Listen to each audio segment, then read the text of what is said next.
Gran gusto de saludarlos en este nuevo programa de Corrientes de Pensamiento. Hoy contamos con la presencia del presidente alternativo juez de la Cámara Nacional Electoral, profesor titular de Derecho Constitucional de la Universidad de Buenos Aires. Además, el doctor Galavía, al cual me refiero, suele dar clases en España y en otros lugares del mundo. Y por otra parte, además de todo esto, es presidente desde hace unos días. Yo estuve cuando él se incorporó a la Academia Nacional de Ciencias Morales y Políticas, una academia de gran trascendencia. Y por sobre todas las cosas, podemos hablar un poco con respecto a lo que está haciendo la Cámara. Hay un artículo que me interesó mucho, que él escribió en el diario Clarín sobre las redes sociales y las campañas electorales. Estamos en plena campaña electoral, por eso le diría al doctor Alberto Galavía si él comparte el criterio o que él exprese su opinión con respecto a cuál de estos puntos quiere tocar. Quizá la campaña electoral, aquella reforma que alguna vez se intentó y no se hizo, no justamente porque la Cámara no lo quiso, sino porque hubieron otros factores que impidieron que esto se llevara a cabo. Doctor Galavía, un gran gusto de saludarlo y muchas gracias por participar en Corrientes de Pensamiento. Buen día, doctor. Muchas gracias por su generosa presentación y lo felicito por su programa, porque más allá de todas las limitaciones que nos impone la pandemia, que son muchas, y que tenemos que estar haciendo esta reunión por Zoom, cuando siempre era grato concurrir al living de su programa, más allá de esas limitaciones, usted está, yo cuando hago zapping siempre veo su programa con destacados invitados y está muy bueno que en la Argentina haya espacio para discutir temas institucionales. Tenemos que cuidar mucho lo institucional porque en definitiva es lo que nos pertenece a todos. A veces parecen cosas muy formales, hablar de las leyes, de los sistemas, pero esto es en definitiva la voluntad general que tenemos que cuidar. Usted hablaba de un artículo que yo publiqué el lunes pasado en el diario Clarín. Exacto. Y que me alegra que lo haya visto. Bueno, sabía que a usted no se le iba a escapar porque tiene que ver con las redes sociales. Y yo digo en ese artículo que la política en el siglo pasado, usted es un hombre que sabe mucho de política, ha sido gobernador, senador, y todavía sigue haciendo campaña. La política antes se hacía en la calle, se hacía en la plaza. Uno recuerda a los líderes sudamericanos comunicándose al pueblo en la plaza. Cuando recuperamos la democracia en 1983, que usted era gobernador en Corrientes, el presidente Alfonsín salió al balcón del Cabildo. Esa comunicación directa con la gente era el escenario de la política. Después... Y además, una interrupción, llegamos al gobierno, no pertenecemos al partido del doctor Alfonsín, pero yo tengo que destacar muy claramente que fue un hombre que nos trató de la misma manera lo que éramos de su partido y no. Era un hombre de una ecuanimidad y un espíritu de defensa de las instituciones y de la democracia, al que yo recuerdo con gran cariño y con gran respeto. Eran los tiempos fundacionales de la democracia recuperada. Y usted era presidía el Pacto Autonomista Liberal, dos partidos de mucha antigüedad y tradición en la Argentina, ¿no?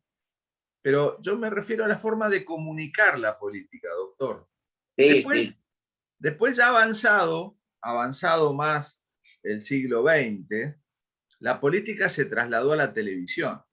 Eso no lo digo yo, lo decía un politólogo, Giovanni Sartori, un politólogo Sí. italiano, que era parecido a usted porque también era periodista. Él escribía los domingos en el Corriere della Sera.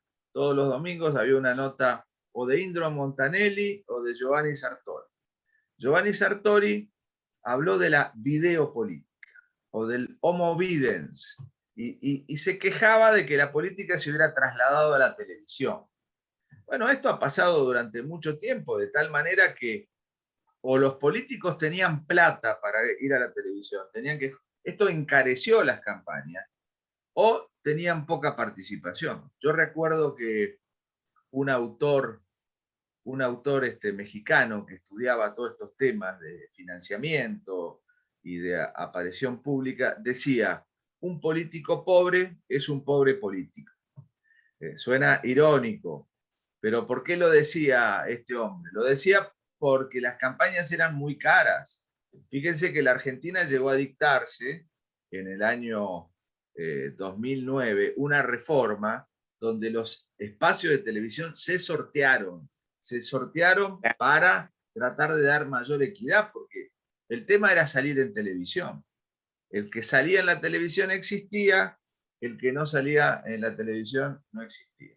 Por eso usted también tiene mucha ventaja al tener un programa de televisión. Y no se lo digo en broma, se lo digo en serio. Seguramente a usted mucha gente lo conoce. Seguramente cuando usted toma un taxi o cuando camina por la playa en Pinamar, mucha gente lo conoce. Y bueno, la televisión produce estas cosas, además de la trayectoria. Pero ahora, mire, doctor, perdón, no sé si hablo demasiado, usted me dice, usted es el conductor No, del no, no, programa. no. Encantado. Libertad total. Pero en los tiempos que corren, doctor, este es el nuevo tema. Este es el nuevo tema que no necesito explicar yo cómo Ah, influye esto en nuestra vida. Entonces, como juez de la Cámara Electoral me ha tocado en los últimos años ir a visitar países de América Latina para ver sus elecciones, Paraguay, Colombia, otros países, antes de la pandemia estoy hablando, y me llamaba la atención que van desapareciendo los carteles de la calle. No es que no los haya, es que hay menos publicidad callejera, hay menos actos callejeros, porque no, la política se ha ido a las redes. medio, ¿no? Claro, el celular crea temas como que se recibe propaganda política a veces hasta el mismo día de la elección. Y eso está prohibido porque hay veda. Claro, pero a través de este tipo de contacto, hasta el último momento. Claro, claro, doctor, es un tema de la realidad. Es un Y tema de otra nuestra cosa realidad. que menciona en su artículo, que en el 2009, creo, estaba en el 4 y pico por ciento, 2011, creo. Sí, Y en el ahora 2008. llegó a 41 por ahí. 40. Así Nos vamos que acercando al 50%. Ya esos hacia cuenta, datos, están tomados de lo que los partidos gastan. Usted sabe que en la Cámara Electoral se controla el financiamiento. La Cámara Electoral y en los juzgados de primera instancia, en el fuero electoral. La justicia electoral no es solamente la Cámara Electoral. La Cámara Electoral es la instancia superior que yo integro con el doctor Santiago Corcuera y el doctor Daniel Bejas. Pero está en la primera instancia y nosotros tenemos un cuerpo de peritos, auditores, que auditan lo que los partidos gastan en campaña, en publicidad de campaña, además de los fondos que reciben del Estado. Esto se controla porque los partidos tienen que rendir cuentas, como dice la Constitución, del de la origen. vida, si usted me permite, doctor, no porque esté usted en el programa, pero conoce muy claramente la postura que yo he sostenido en todos estos años de televisión, donde planteo que antes que los ministerios del Interior, cualquiera fuera el gobierno que integren, tiene que ser la Cámara Nacional Electoral la que organice y supervise todos los procesos electorales.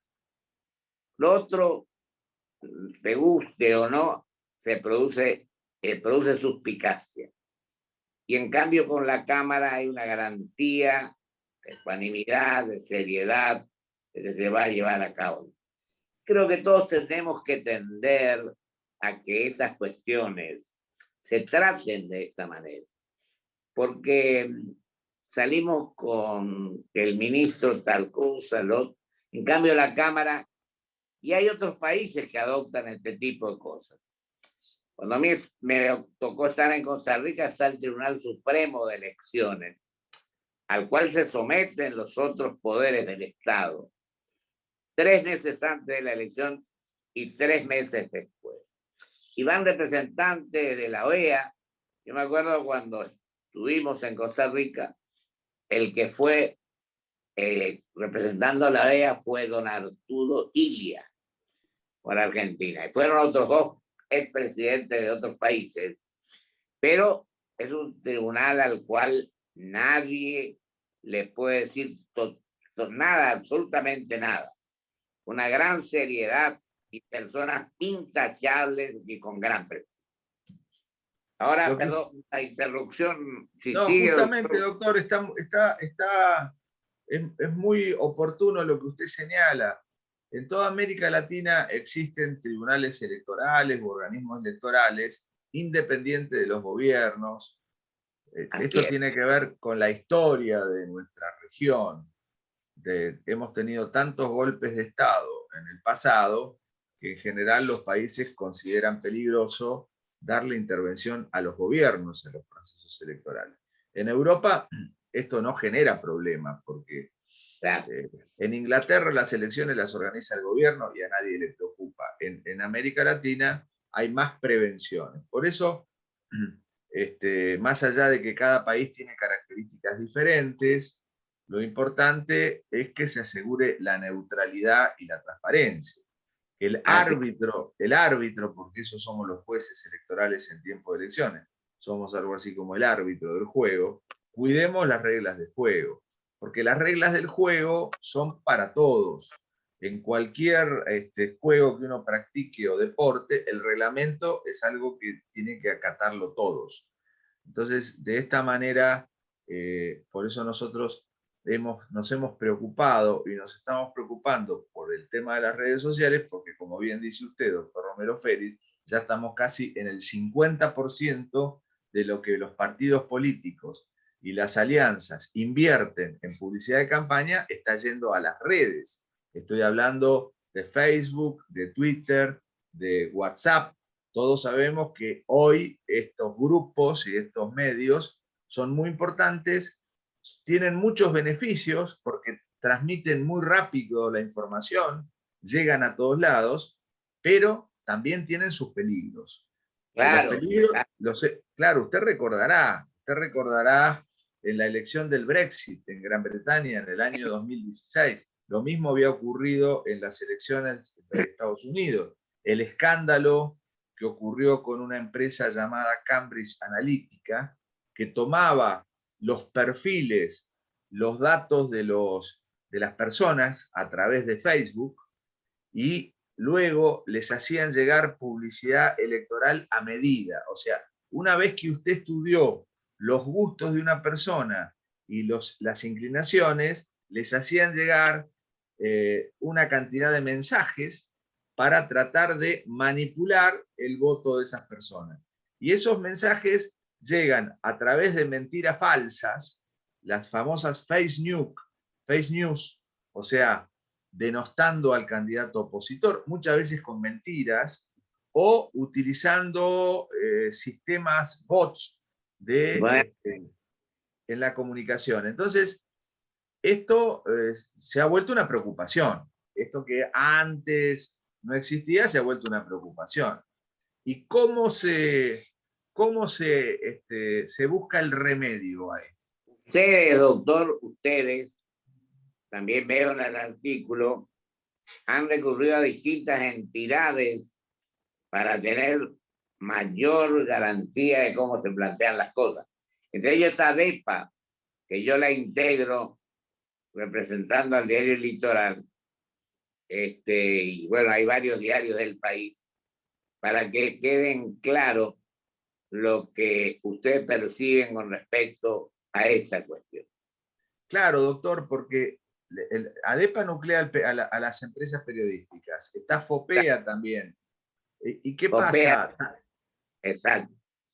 También ocurre, doctor, que estas mentiras falsas o esta manipulación de las noticias también afectan a la opinión pública, al periodismo y a las instituciones.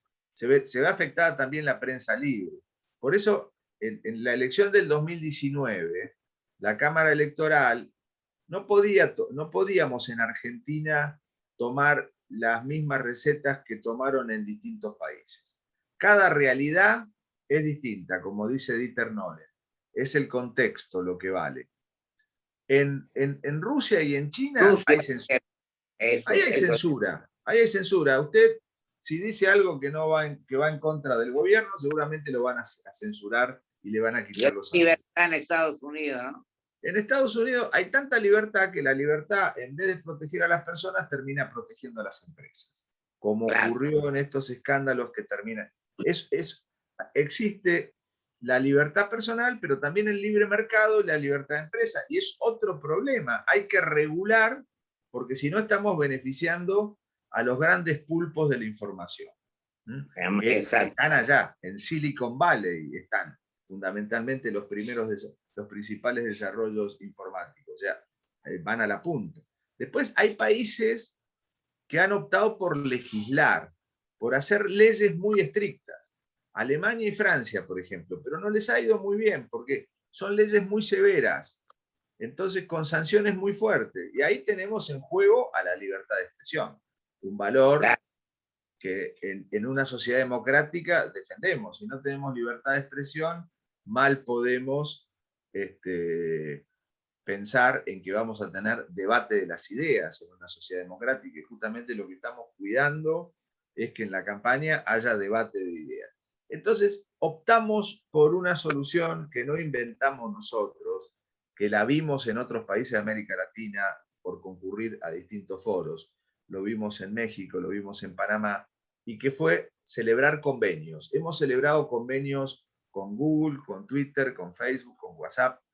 En esos convenios ellos nos proveen esas redes para que nosotros le demos información a los ciudadanos, por ejemplo, en la última elección sobre el debate electoral, sobre la campaña, sobre los padrones, y al mismo tiempo tenemos un sistema de comunicación donde si la justicia llega a detectar alguna publicidad falsa o engañosa a través de alguna denuncia ciudadana, nos comunicamos con ellos para que bajen la información. Nosotros no se lo podemos ordenar porque son empresas privadas. Pero en ese marco de colaboración, hasta ahora, cuando hemos comunicado algún dato grave, ellos lo han bajado automáticamente. Eso en el 2019 se hizo firmando un compromiso ético digital. Se firmó un compromiso ético. ¿Y quiénes firmaron ese compromiso? Bueno, más de 50 partidos de orden nacional que participaron en las elecciones presidenciales, estas empresas e instituciones de la sociedad civil, más allá de ADEPA y FOPEA, instituciones de la sociedad civil que se dedican también como Reverso, ahí está chequeado, entre otras, que desde la sociedad civil buscan proteger la verdad en la información pública. Es decir, ha sido un amplio compromiso de la sociedad civil, de la justicia electoral, de los partidos políticos y de las entidades que agrupan a periodistas. Y estamos llevándolo adelante también nuevamente para esta nueva oportunidad. Seguimos, vamos a firmar un nuevo compromiso ético digital, que no va a poder ser en un acto público, doctor, porque este es el año de la virtualidad, pero lo vamos a llevar adelante porque tenemos la sospecha de que además con la pandemia que estamos atravesando, vamos a tener menos actos en la calle y más publicidad por internet. Por eso no estamos ocupando ese problema. Le tengo que agradecer su presencia y le doy, por su poder de síntesis, 1 minuto para que cierre esto que es tan tirano. Y estamos hablando de Corrientes de Buenos Aires, no allá en el estudio donde hacíamos, pero también es importante este hecho que podamos manejarnos y conversar de esta manera.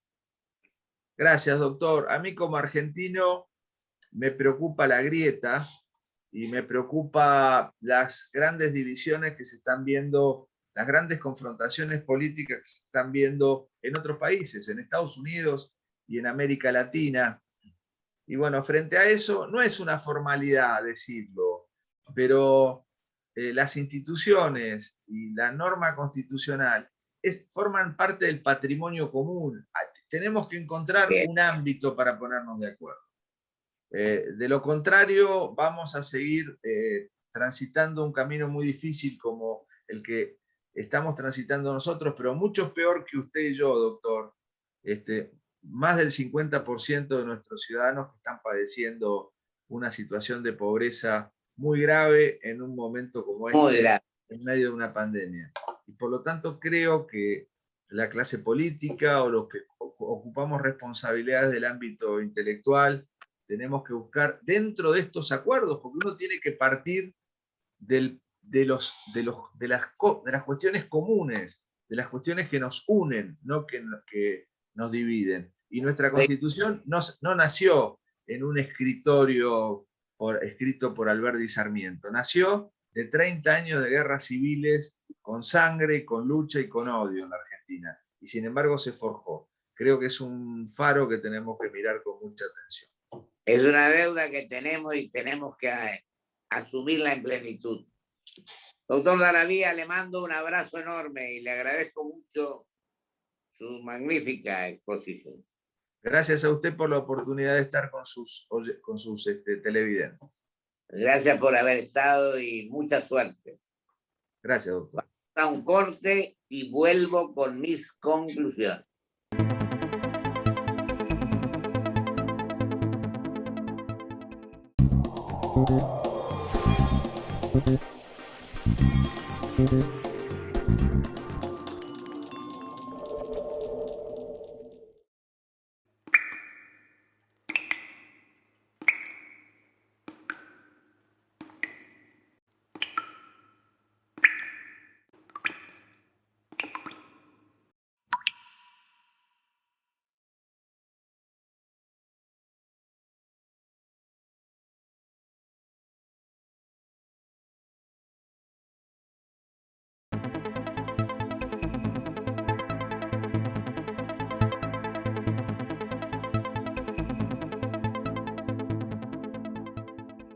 Hola, soy Marcos. Quizás me recuerden de las propagandas de Galicia. Bueno, ¿cómo no me van a recordar? Mira qué semblante, ¿eh? Bueno, quería recordarles algo que quizás no recuerden, y es que pueden elegir cobrar su sueldo en el Galicia. Y si lo hacen, tienen adelanto de sueldo a tasa cero por 1 año o 12.000 puntos quiero para canjear por lo que quieran. Como ahorros en supermercados, combustibles o viajes a cualquier parte del país.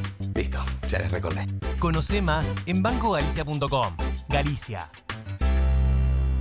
IRSA. Somos la mayor empresa argentina inversora en bienes raíces. IRSA. Líderes en real estate.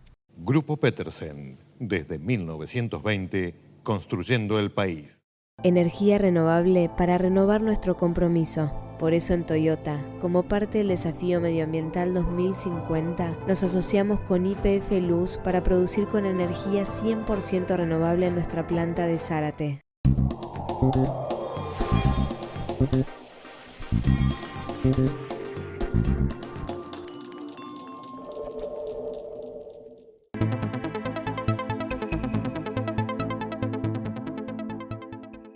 Agradezco al doctor Alberto Garavía su magnífica expresión y los principios que sostuvo en este artículo del diario Clarín y además en su vida como profesor universitario, hombre que conoce mucho el derecho internacional, el derecho constitucional.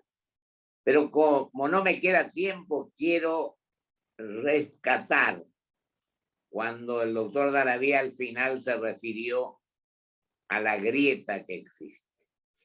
Yo pienso que, y coincido totalmente en esto, que todos tenemos un poco de culpa en esa decisión y esa situación. Que tenemos, primero, que actuar con humildad y reconociendo los errores. En segundo lugar, destacar claramente que el camino que hemos elegido no es el mejor, no es el que corresponde.